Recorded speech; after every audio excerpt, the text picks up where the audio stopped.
3. Item number 4 will be the next item we take up. Hang on one second, and I'll get us to that.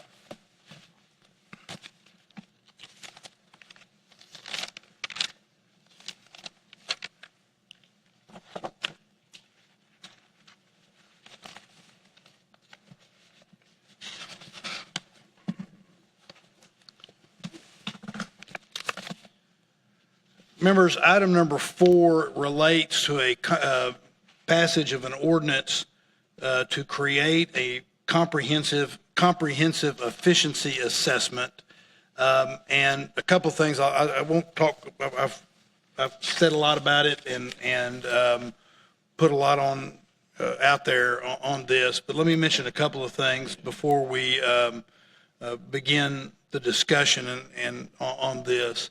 I know that you all join me in a very determined effort to safeguard public confidence and assure that we're providing operational efficiency, but also with the opportunity for continued improvement in how we provide our services. And we do that in a way that provides the best value and lives within our means.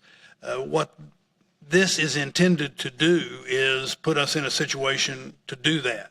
It is a program, the purpose of this is to provide a program that offers conspicuous independence and a concrete declaration of how we want to achieve those things. It offers, hopefully what it offers, and the goal that we ought to all, when we work on this together, be seeking to achieve is appropriate specificity of the work that will be done, but care regarding that specificity so that we don't go so far as we mess up the ability to do things that might be helpful to the process, and or we interfere with the independence that we want to achieve. So one of the goals of what we've done with this is we've worked to avoid overreaching mandates of methodology, and again leave that to the expert, which is the city auditor, and that's how we've set that up. The way it's the goal of this is to have it set up so that it's anchored in best practices. It's benchmark, so that it will have benchmark-driven prioritization, and it will have implementation reports so that it has the kind of transparency and accountability that an audit like this ought to have. There will be enterprise benchmarking to identify hotspots, areas of large cost centers. It will have be in a position to allow the auditor to have targeted assessments. As I've indicated, it's independent in that it's auditor-led and workable.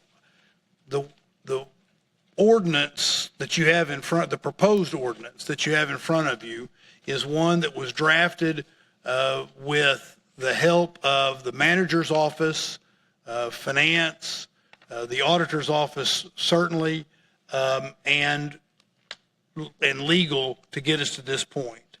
I would encourage everybody that looks at this to look at it from the standpoint of now we're going to begin the process of making sure we try to improve on that.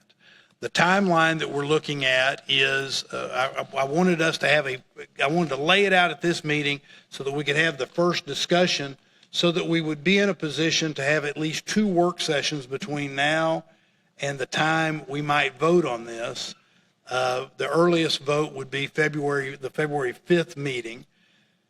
That would allow for 2 work sessions so that additional work by the council can be done on it, because we want to try to get this right, but we don't push it too far down the road, because one of the advantages I see to having an ordinance approach is that it gets us there sooner rather than later, and therefore we might be able to utilize aspects of it sooner rather than later. I will say to you that our review puts us in a situation where there have been one-off type of audit programs done in different places at different times. But what we're attempting to do in order to assure the confidence of our citizens and the folks that rely on us is probably close to being unprecedented. And so I think that's a good thing. I think that is where we want to be. But we're going to need to let the process work, and there will be times when that process, we will need to figure out, well, that didn't work, and we're going to try something else. So I also encourage everyone not to jump ahead to a preferred area. This is where I want to audit. I hope we see this audit here first, or I hope we see this audit. That area doesn't need to be audited. Again, I want to leave it, and I think we all do, to our expert, and that is the auditor. The other thing that is key to this is that we will still have the audit program that the auditor's office does, but this allows for us to have a citywide, systemic, and systematic, transparent audit process across the board. I will say that since Mr. Bowen testified, I will emphasize there are a lot. We all know that there's other things happening with regard to potential audits. There is a lot of overlap. There's some areas that it doesn't overlap, but there is a lot of overlap because there's a lot to like about both of these things. So if what we're after is a good efficiency assessment process. So I'm going to quit talking with that. Just keep in mind we have a couple of times to go through this, but I wanted to now open it up. I want to ask the manager and I want to ask the auditor if they have anything that they want to say before we go to questions and thoughts by members of the Audit and Finance Committee or members of the council that are here. Okay. All right. Then, Councilmember Alter, I'll call on you. Thank you very much. First off, I think this is really going to provide a lot of value, not just a dollars and cents value, but really to help us just operate better and get the type of delivery that the public really does deserve. So I really appreciate you pushing this forward and where this is headed. I wanted to ask kind of disparate questions here, so forgive me for jumping a little bit around. But I think at the highest level, something the manager and I have talked about, and I may have talked to others about it, is I think it's really important not only to measure just how we're operating from an operational efficiency perspective, but really how what we're doing and what we're focusing on are advancing the goals of the city.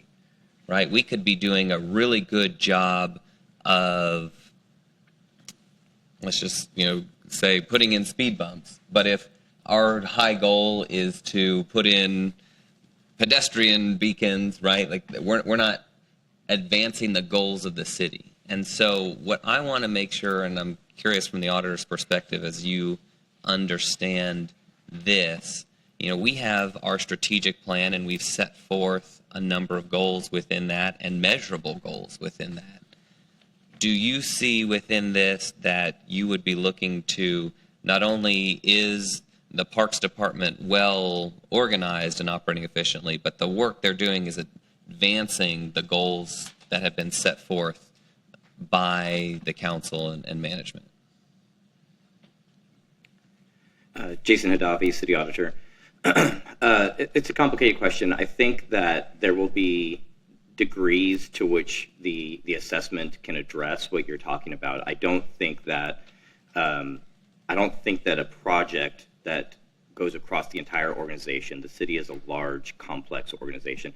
I don't think that we can give assurance that we're advancing every single goal, every single effort, and following every single policy. So I think that when we look at benchmarking against peer cities and their key performance indicators, what we're achieving, so I believe that there will be some level of effectiveness addressed within this assessment. But I would stop short of saying that's going to guarantee that we're achieving everything we're supposed to be achieving and doing it as cheaply as we possibly could. Yeah. And I think one thing for us as a council that overlaps with this, but is its own type of work and project, is for us to both look at the strategic plan and figure out, are those still the right goals that we have as a body? But how are then spending decisions pointed towards those goals, right? If we have a goal related to homelessness, are we funding that goal, or are we funding the thing that is kind of the hottest item of the day instead of what is our more strategic type of plan? So I think that's something that I know, Manager, you mentioned in Dallas y'all had a retreat, and Mayor, you talked about that at one point. Is that something that we need to do, to spend a day to really look at our goals, or just what might be the setting to do that? But I think that would overlap really well with this work to make sure not only we're operating efficiently, but we're doing it in a way that advances the goals that we want to advance as a city. I do want to ask specifically as it relates to on line 32, this is subsection C2, it talks about an analysis of city contracting practices and opportunities for increased efficiency. Will that look at, and I guess also within subsection 3, the determination of uniform standards? I guess I just want to make sure that captures, if we have a contract to accomplish X, that is going to look at their work and make sure that they are meeting or that their work is advancing that contract, not just, I got a little confused when we talk about the uniform standards. A contract for mowing the lawn is very different than a contract for providing homeless services. How do we measure, from your perspective, under this ordinance? Well, I think we'll look at it segment by segment. So one of the benefits of this approach is breaking up the city into different portions, looking at it department by department, fund by fund. And so those standards are going to vary depending on what we're looking at. So when we're looking at Austin Energy, standards related to electric utilities are going to differ from other parts of the city. And so this language is broad enough that allows us to adjust for the portion of the city that we're addressing at that time. So I think those standards are going to adjust depending on which portion we're assessing at any given time. Okay. And when we look at how the timeline of how we're doing that, right now, when you are looking at it next year, you have an audit plan and you develop that in coordination with the council, ultimately for our approval. Are you thinking there would be the same type of process where y'all would, you know what's out there, you would kind of develop, here's what we think should be done, and then coordinate? Or, and I don't know, Mayor, your vision as well, is this the auditor puts it forward and where do we step in or not? Where should we step in or not? I don't know what's appropriate here and what is best practice. I'd be curious to know the vision and the thought. My thinking, as I outlined previously, would be that the auditor would be the one looking to when you're going to do something and what's going to be done. Otherwise, you lose the independence of what's happening. And that's what part of the reason I said what I said as I laid this out, which is we don't want to jump to that. So the key to a key to having independence is that the independent auditor has to be the one in the position to make that. But as indicated in the ordinance, there are reports. The way the current ordinance is written is there's a report to the council on at least an annual basis or as requested by the council. And there is a report to the Audit and Finance Committee at least twice a year or as requested by the Audit and Finance Committee.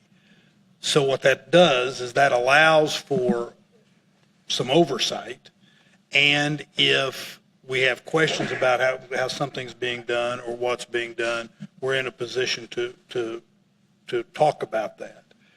I think it also will allow for opportunities to do what, along the lines of what you asked in your previous question, which is how is what you are doing, how does that compare to our stated strategic goals?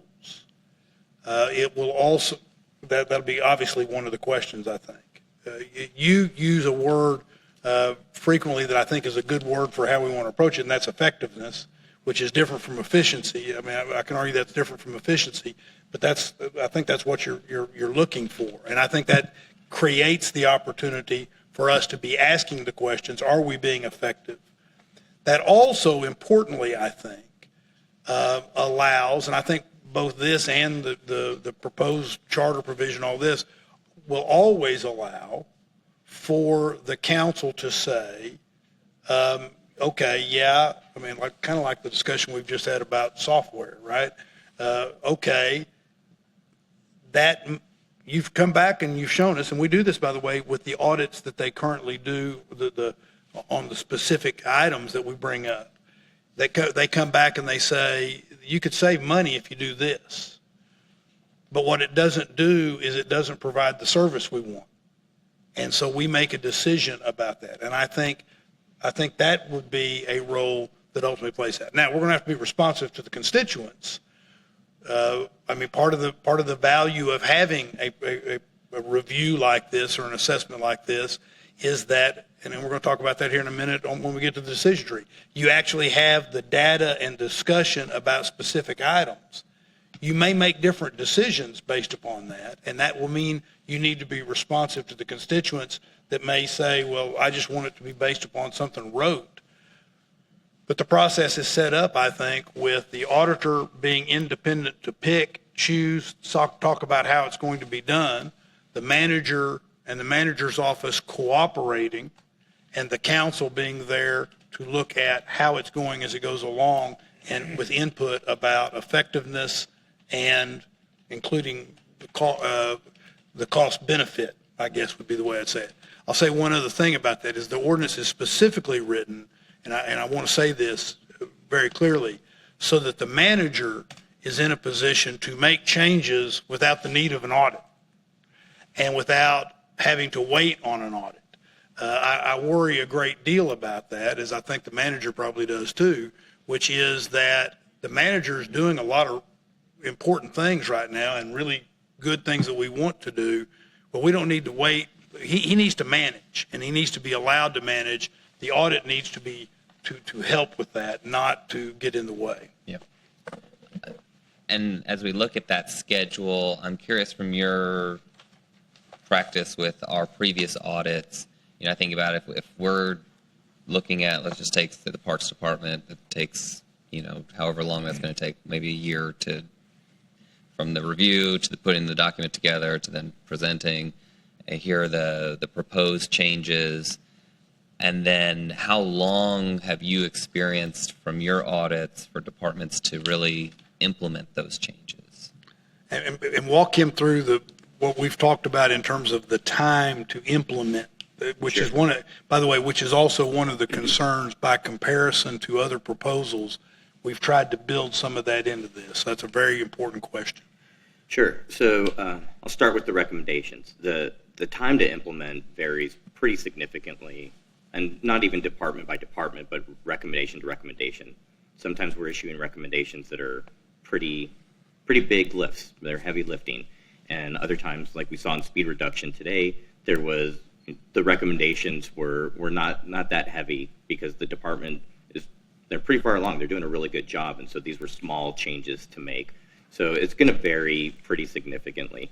And I don't want to use just a department's average time to implement in order to set the stage for this. I think we need to look at it based on what the assessment finds. So the way I envision this happening is we would break up the assessment cycle over multiple years because the city is so large and complex. I don't want to try to tackle the entire city in 1 year. That's just not feasible. That's not realistic. I think if we were to do it that way, you're just barely scraping the surface and you're not really getting a good return on your investment there. So if we break it up and we do a portion of the city 1 year, second year, third year, break it up over 5 years, the way the ordinance is written is there's a 3-year break in between assessment cycles. And I think that's really important because and it addresses what you're talking about. It gives the manager time to implement those recommendations. Some of them may be heavier recommendations that are going to take longer than just a year. And it gives them time to observe the benefits once those recommendations have been implemented, and make sure that we got it right, and frankly come up for air, because there's a lot of auditing. No one's ever excited to see us come around. So we're going to be in this. You should, as the director of Public Works and Transportation, you should always consider it an honor. Yes, I think it's an honor. Yeah, I just don't think they do.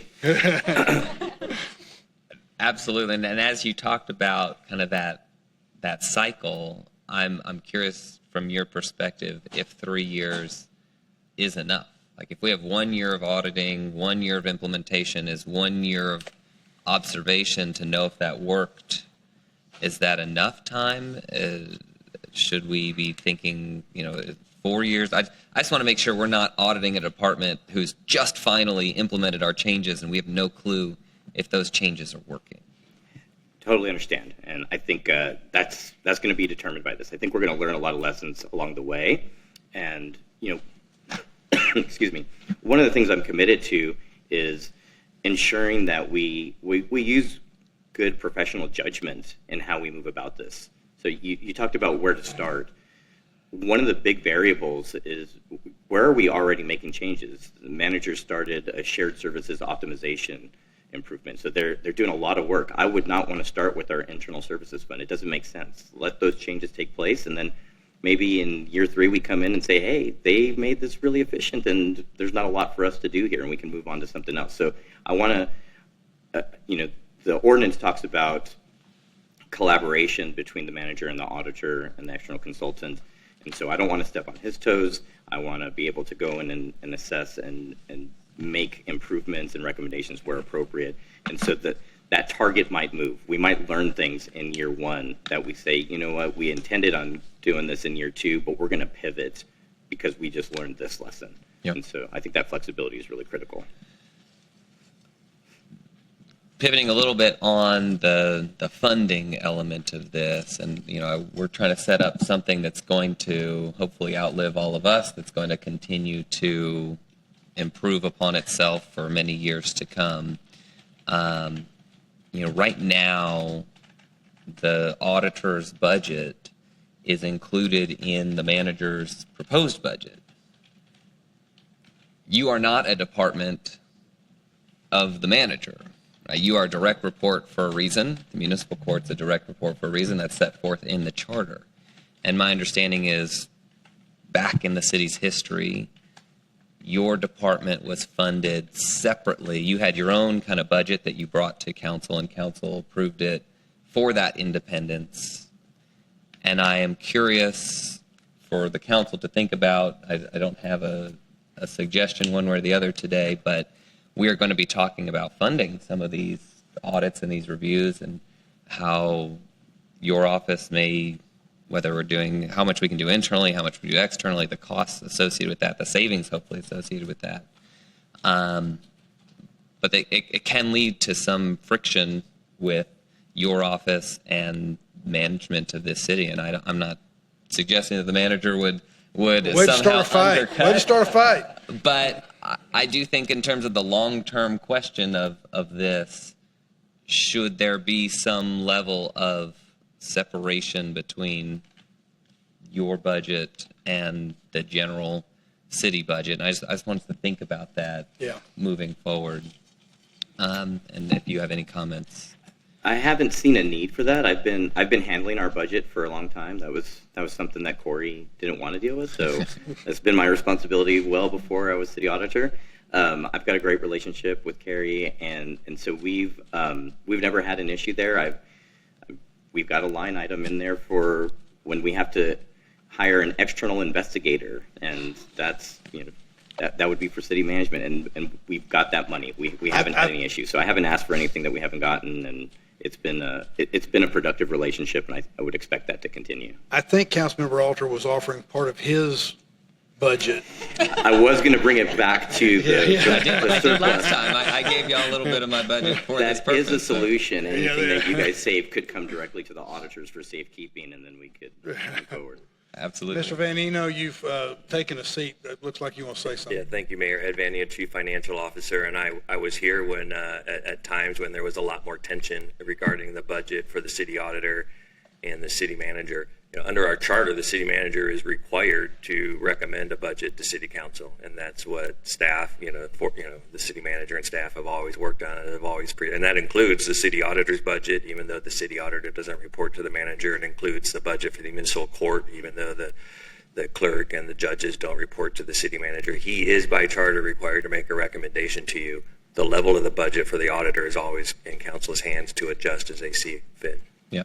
And I think that's a fair point as well, as food for thought. And while you're here, the last question I have is something that a number of us have seen suggested, looking to, San Diego has an independent budget analyst that provides something like the independence of an auditor, but a counter voice or even an affirming voice for what the budget office has put forward. Now, they're not a manager form of government. That office reviews the mayor's budget. But I'm curious if that's something that you have any familiarity with, or Mr. Hadavi as well, and could that provide some of what we're trying to accomplish here, which is a different voice looking at what kind of we're spending on and how we're spending and making alternate suggestions?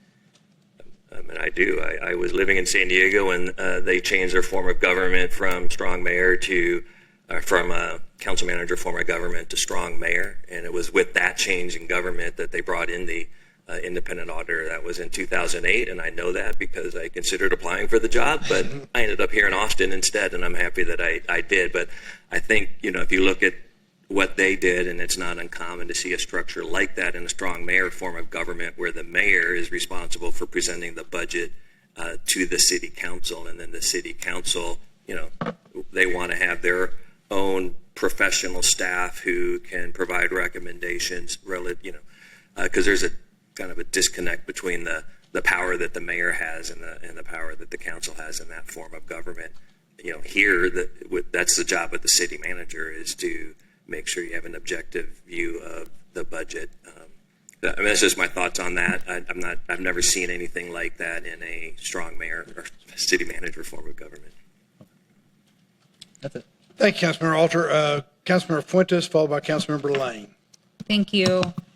Thank you, Councilmember Alter, for your questions. I did want to pick up a line of thread there on the budget for the city auditor's office. I mean, knowing that you would be taking on an outside review of our city departments, and it says specifically in this proposed ordinance that it would entail external consultants. And I think when we think of external consultants, we automatically think of high price tags that come along with external consultants. So can you talk us through how much are we talking about when as this ordinance is written and proposed before us, what is the expense that would be associated with these external audits?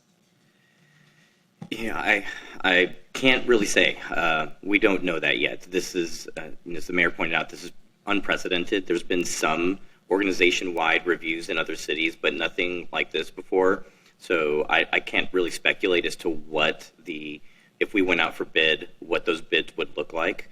That's something that's going to be determined once we get going. We have some funding available for outsourcing work.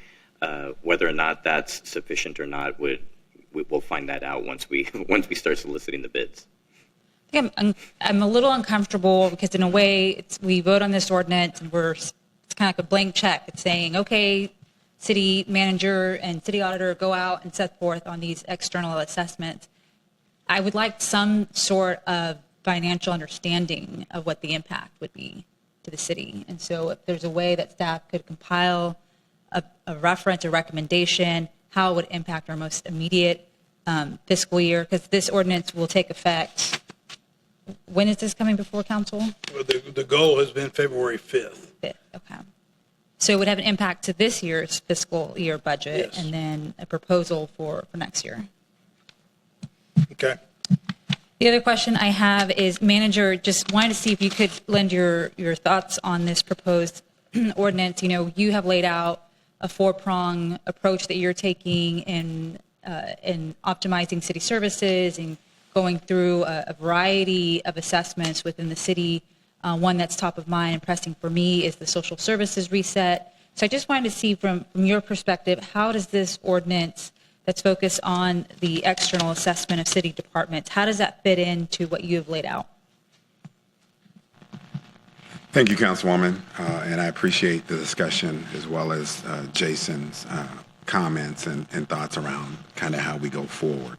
As it relates to the 4 to 5 pronged approaches that we're taking, whether the internal service fund, the social service fund retooling and recalibration, and or the IT audit and the department reviews, I don't see any conflict in how we're going to proceed, at least on the administrative side. I think there is an item in a section, I believe, H of 2-3-9 that really speaks to the lack of interference, as I shared with the mayor. I don't want to wait and or have to wait on certain audits, particularly since these may be multi-year in approach, given all of the departments that we have, to implement things that I believe are important and conducive and actually aligned with trying to get to results that I think this council and or our community would expect. So I don't see any conflict and or anything getting in the way of what we're doing. I think to Jason's point earlier is that he may actually then come back and review and assess how we went about determining what course we were going to take and or measure any effectiveness or the efficiencies of the things that we may have done. So I think this really fits hand in glove, and it allows 2 individuals that I think the council is responsible for giving guidance to work at the same pace and or one working faster than the other, but also ensuring that we are collaborating when necessary to the good of the city. Very good. Thank you. Thank you, Mayor. I support this ordinance establishing a comprehensive efficiency assessment for the city of Austin. I think for me, just kind of the big thing that I want to make sure that we have a really good understanding is the financial cost associated with it. Good, okay. Councilmember Lane, followed by Councilmember Siegel.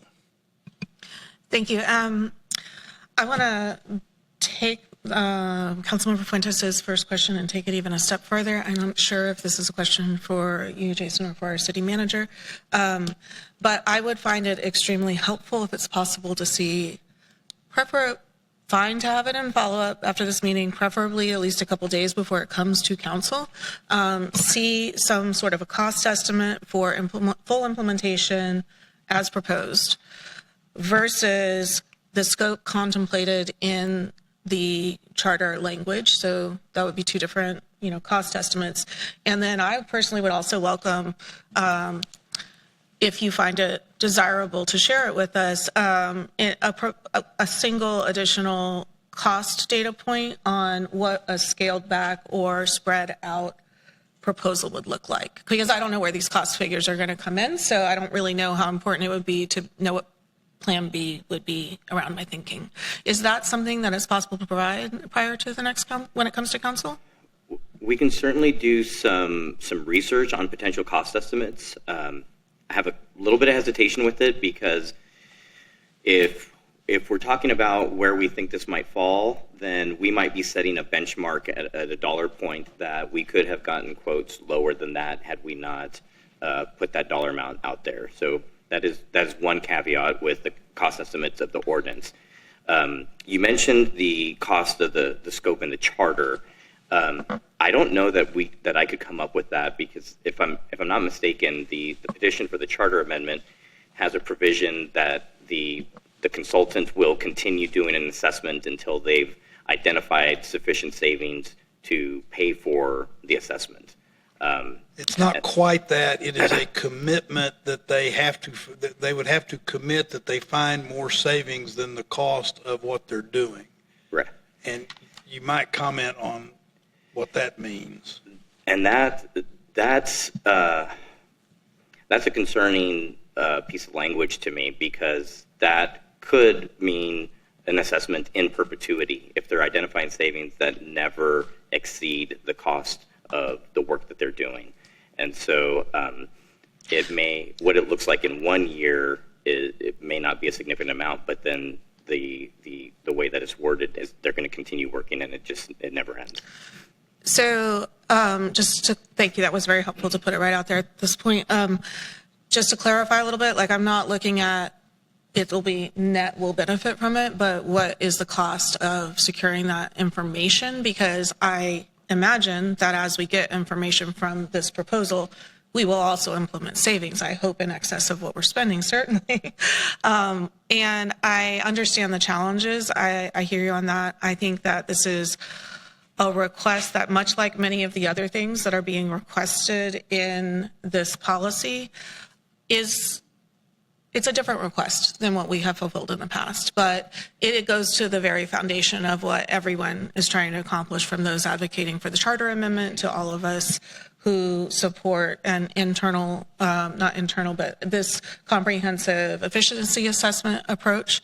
But bottom line, like, I completely agree with the Mayor Pro Tem. On the one hand, this is critical for increasing transparency, reestablishing public trust, finding the quantitative measures that will allow us to measure the benefit of the resources that we are dedicating to everything from efficiency to the programs at hand. But we shouldn't write a blank check for that.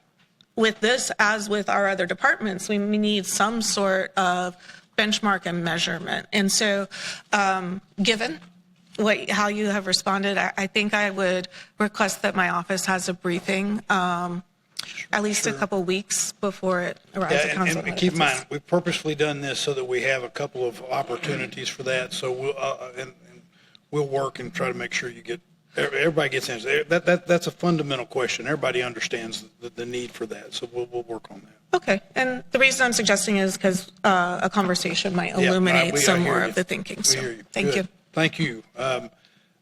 Mayor Pro Tem Vela, followed by Councilmember Ellis. Thank you, Mayor. I wanted to follow up a little bit on Councilmember Alter's comments and just to understand the 3-year cycle. Are we talking about a 3-year cycle where we're auditing all of, or at least most of, the city departments, and then at the end of that 3-year cycle, we immediately begin a new 3-year cycle, or what's the kind of the framework for that? It's 3 years between cycles. Okay. So a cycle, I'm thinking that we would need to do the city over the course of like a 5-year cycle. So we assess and follow up on hotspots, like the mayor mentioned, over the course of 5 years. And then at the conclusion of that, we have a 3-year break and let recommendations and changes be made, recommendations be implemented before we start any further assessment. And again, just to clarify, so then we're talking about, and that goes to my concern. Let's take the audit that y'all just reported on today. A tiny part of a large department, the speed cushions and the speed controls. I mean, that again, like I said, that's one tiny, and I look at y'all's audit schedule and your proposed audit list. That's a lot of work. You currently have a staff of about 30. It's hard for me to imagine kind of doing, I think about Austin Energy, for example. I have a huge department with just so many kind of different areas and very kind of specific issues and needs that where you really need a professional that has experience in that subject matter area to be able to come in and kind of give you any advice worth that's going to be worth anything. So are you then we're envisioning kind of a 5-year cycle to get audits of a citywide level of audits, then a 3-year pause to implement and I guess review the audits and then begin the cycle again? Is that the kind of the Yes, framework? sir. Yes, that's exactly it. And I would, thinking about the cost also, I'd rather spread that out over 5 years than 3 years. I mean, first of all, I don't know if it's realistic to do in 3 years. It's just too large of a city, and I mean, we'd have to hire like every consultant out there to come in and get that done within a 3-year time frame. And then also, I would rather, from a cost perspective, spread that out over a longer time period so that we don't have to, throw a huge chunk. We can take nibbles instead of taking kind of huge bites in terms of the costs. And then the last thing I would just mention is I share your concern with the kind of allegedly the charter amendment paying for itself by recommending. I mean, again, that's easy to do. They might recommend, we just close this library branch. Hard to implement. I would like to be much more strategic and kind of cautious and careful about those kinds of things where we're truly finding efficiencies and not just, for example, just kind of closing popular programs and cutting kind of libraries, parks, pools, those kinds of things. That's definitely not what I want to come out of this audit cycle. But largely, I support it. It's ambitious, but I understand where we're going, and if we can achieve the savings and efficiency and have a more effective government, then let's do it. Thank you, Mayor Pro Tem. Councilmember Ellis.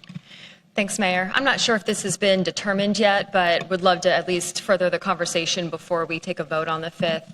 How would this factor into the timelines of groups like our public safety departments have their contracts up for renewal every 4 years, and also our public utilities?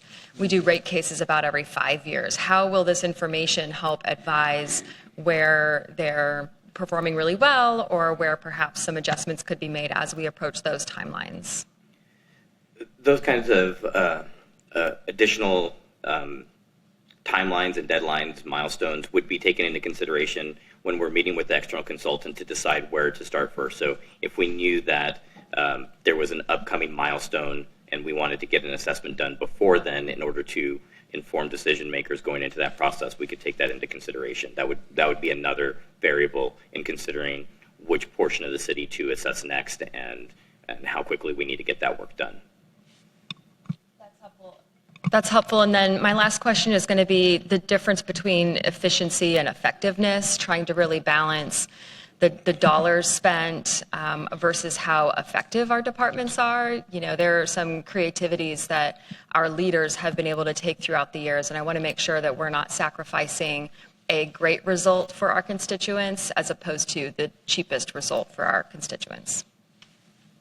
Absolutely. So when we're looking at this, we will take into consideration what policies have been set, what goals have been set in different parts of operations, and there may be mention of if the goal was set lower, you could achieve this efficiency, but because of community demand or council desire, this goal you keep that goal and we forgo those efficiencies. So there's room in all of this for those types of considerations. And I'll just say from my perspective, I think timeliness and responsiveness is something that our constituents expect. And the more they can communicate with us that they have a need and those departments are quickly deploying something that helps those constituents is going to go a long way, rather than saying, we could save a little bit of money, but you're not going to see that pothole get fixed for 2 years and it's going to be worse, right? That's going to end up costing us money and causing frustration in the long run. I think that's where the benchmarking that's built into this helps paint a clearer picture.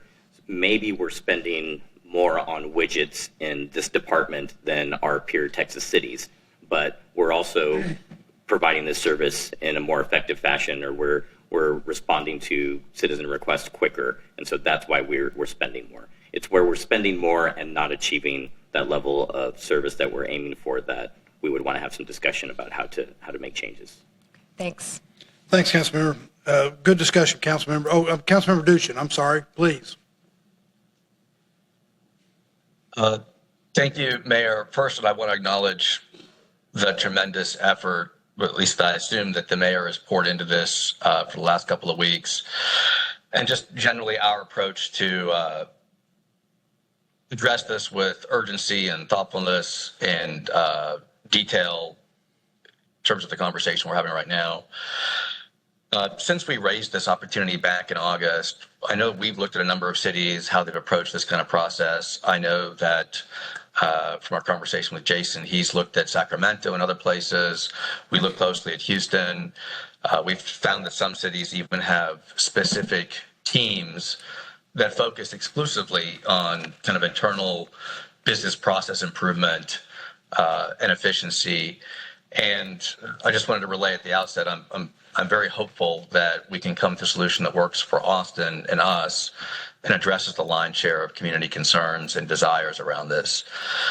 I want to start by just asking and really noting this is obviously going to be a very complicated process, as this discussion has already shed some light on. We're really planning to look under the hood of a very large city, large complex entity. And we've had a lot of discussion about the audit cycle, but I want to drill in on what this initial assessment might look like. And I've heard calls to complete this initial effort in 6 months, maybe 3 months. In your view, does the timeline proposed here, roughly 1 year, strike you as the right balance for a first step? I don't think it's restricted to 1 year. So it specifies that it gives us freedom with the cycle, and I think it would be a multi-year cycle. I don't think that an assessment of this nature across the entire city can be done effectively within a 1 year time frame. I think that is too tight of a time frame to get really valuable results. I think you could identify some superficial areas to make changes, but I don't think that it would be as fruitful an endeavor as if we broke it up into multiple portions. I'm envisioning it fund by fund. We can do it a different way. But if we looked only at the general fund in 1 year, I think that an assessment of this type, only focused on the general fund in a year, gives us more freedom to have a more effective assessment done and to come up with more valuable recommendations or areas for further evaluation. Okay, thank you, Jason. Can you speak at all to, or maybe the city manager, his team speak to, that we've got these different proposals in front of us, a charter amendment, an ordinance. Are there any specific challenges or legal exposure, et cetera, that we could avoid with one route versus the other?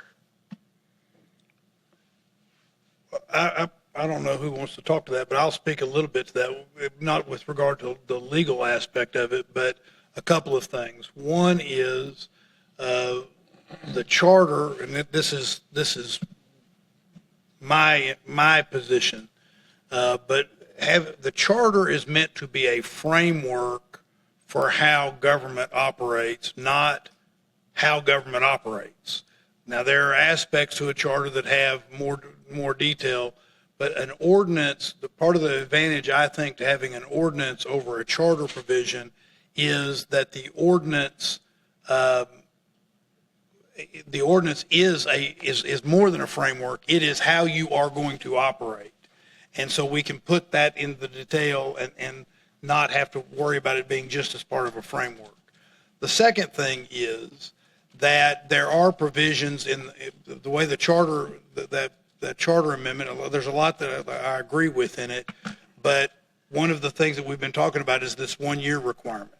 That creates a real difficulty in terms of practical.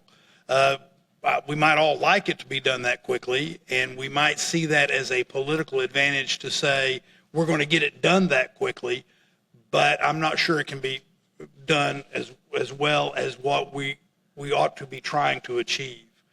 A third part about that is what we've already talked about in terms of having to have a commitment from the third party that says you have to commit that you're going to find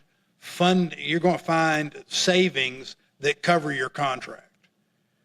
Well, two things about that. At least two things. One is that it creates almost a conflict of interest. Are they going to be making the best recommendations, or are they going to be making recommendations that get them the contract and get them to where they can comply with their contract? An additional part of that is, as Jason has pointed out, is that it creates a situation where part of that conflict of interest. Those may not be the best recommendations, but by golly, we're going to keep going at it until we can get it cut down enough.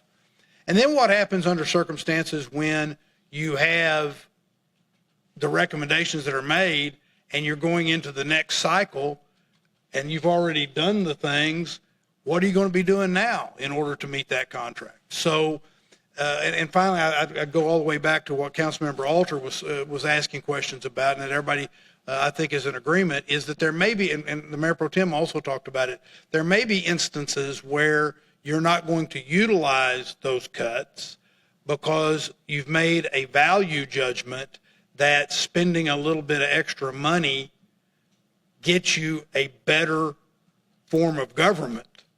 And we all know, we can all point to situations in that regard. In fact, we had a big discussion about it and something specifically with regard to public safety in the last budget cycle. In addition to that, so that's another issue of concern. Now, on the flip side, one of the issues of criticism, I think, and I think it's legitimate to call it a criticism, is, well, if you put it in the charter, it can't be changed. And it then survives this, if this council does this relatively unprecedented thing and passes an ordinance, what keeps the next council from doing away with it? Well, I would respond to that in two ways, and I wasn't prepared to do all this, but I'm kind of doing this off the cuff. But one of my responses to that is, keep in mind all of these practical questions that the council's asking, the public will also be asking. How do you do this? How do you do that? You want to be in a position where you might need to make some tweaks in the way it gets done in order to make it an effective audit or efficiency assessment process.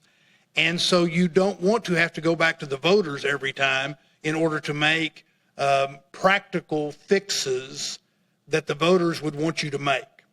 The second part of that is that we have written the ordinance to require a big supermajority in order to do away with it. It would require 9 votes under the way this ordinance is drafted for any council to come in, and they're going to have to come in and vote 2 to 9, I guess, in order to be in a situation where they could change 9 to 2 to do away with this ordinance. That is not something we typically do with ordinances, of course. And the reason is, if this ordinance passes, we are showing that we do want it to survive this mayor and council. By the way, it has another provision that if we want to make those kinds of practical changes, that still requires a supermajority. That still requires a supermajority, but it would require 8 as opposed to 9 being required in order to do away with the ordinance. So I hope that answers, I mean, that's off the cuff, just trying to be responsive. The other thing is, and I want to piggyback on a previous question that Councilmember Ellis asked and that our auditor answered, and that is with regard to timing. Yes, it will take a while to get some of this done, but by doing this by ordinance early in this year, with what the manager is already working on, and with hopefully the speed with which we can get this in place, there may be suggested changes, even though it's not final in terms of an audit report, that we'll be able to put into place, hopefully have some benefit in this next budget cycle. With regard to the charter provision, you've got a situation where that election won't be until May, assuming there is an election. That election won't be until May, and then you've got a period of ramp up and that sort of thing. So you lose a lot of time. But that's just a benefit. That's not to your question about negative repercussions. That is just one of the benefits of moving forward with an ordinance.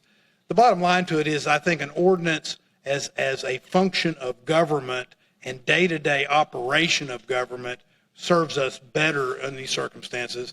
and creates less need for something, even things that you might agree with. And by the way, the things we agree with, we've tried to incorporate into the ordinance. I hope that even came close to answering your questions.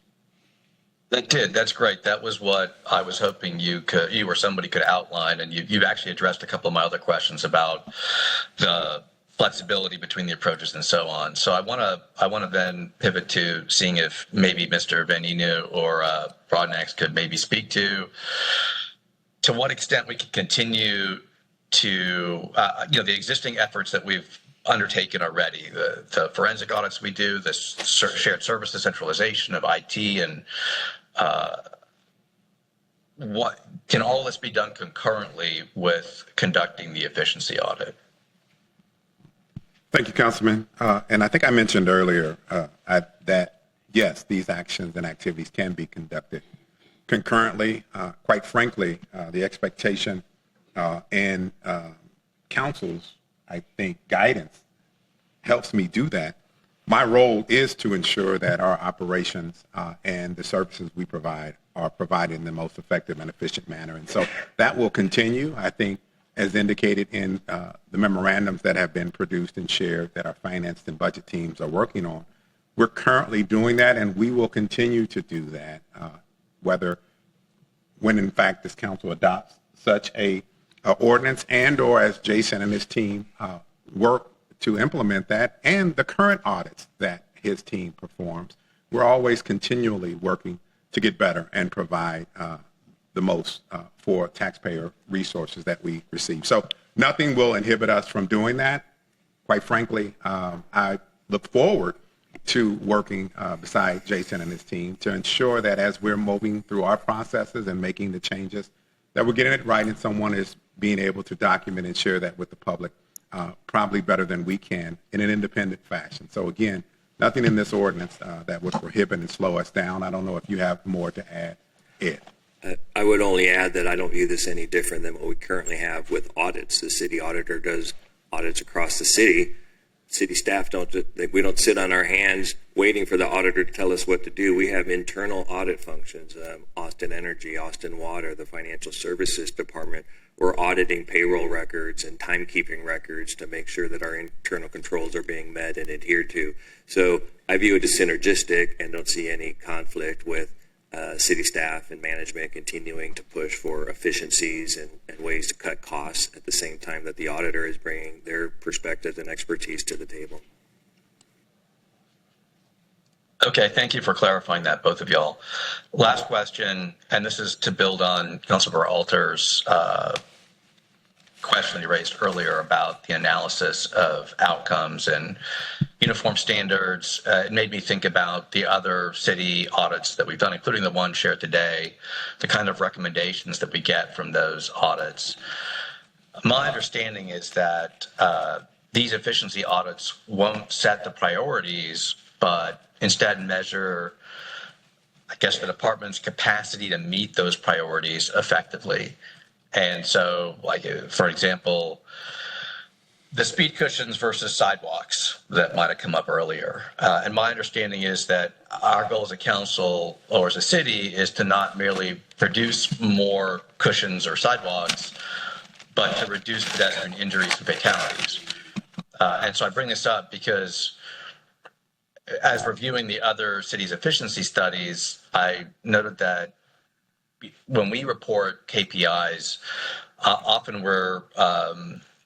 they're not just reporting outputs, the number of speed cushions constructed, but they're also reporting outcomes in terms of pedestrian injuries from collisions or 311 calls that might have been prevented or decreased or some other traffic outcomes. Can you speak to the different kinds of KPIs we could work with departments to meet, not just the output of a department, but the outcomes in relation to what residents here are expecting us to work towards? And when I say that or ask this, I'm also asking in relation to connecting with the new work the manager has done on performance.austintexas.gov, which seems like a really good start or platform we could use to report some of the findings in this process.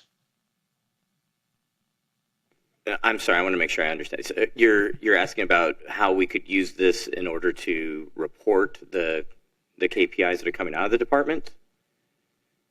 Right. And when we're doing that, not just saying, oh, we issued this amount of citations this year, or hey, how do we actually connect it to the actual work that people are hoping us? Like the example I mentioned, we're not just building safety features, road improvements.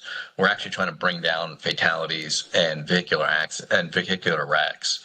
So, do you have any thoughts on how we can get this information out there, connect it to goals, and utilize the platform I think the manager started with? And that might be a question for him as well.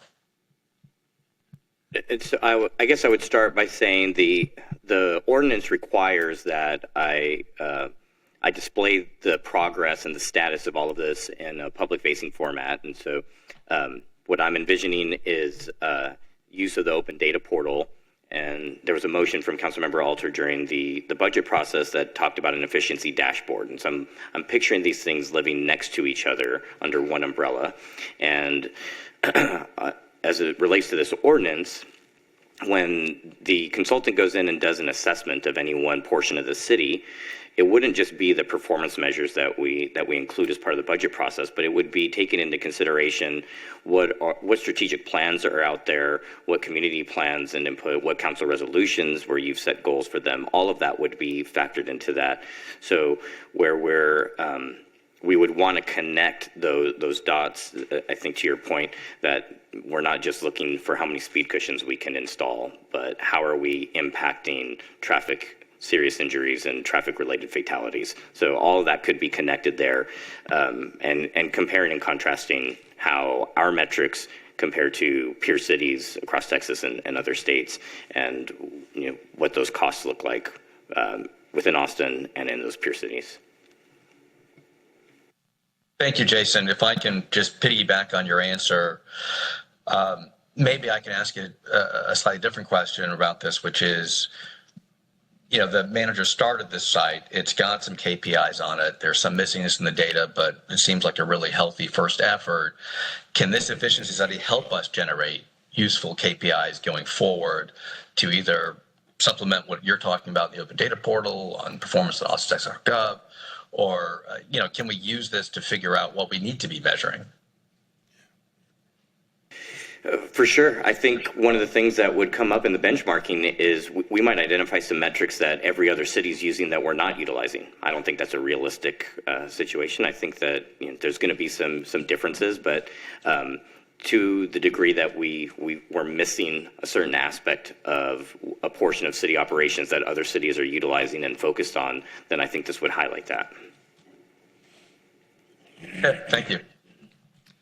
Thanks, Councilmember Duchin. Members, really good discussion. Thank you. As I indicated, the timeline is this is the first, so this is the way this process ought to work. So I appreciate everybody's level of detail and thought, and let's just keep rolling. As I indicated, we have the possibility for 2 work sessions between now and a February 5th date as a potential target for passing such an ordinance. So we will probably utilize those in some way. But y'all utilize the message board to share thoughts and let me know and let the manager and Jason know about where we are on things, so we'll be in a position to make sure we're answering the questions that you might have. Again, I want to end this by saying thank you to the folks that have helped us get this proposed ordinance in front of you and get it in front of you as quickly as we have. And so I thank the manager, and I thank Mr. Hadavi and legal and for the insight and others that have provided me insight. So without objection, thank you. And we'll move on to the next agenda item.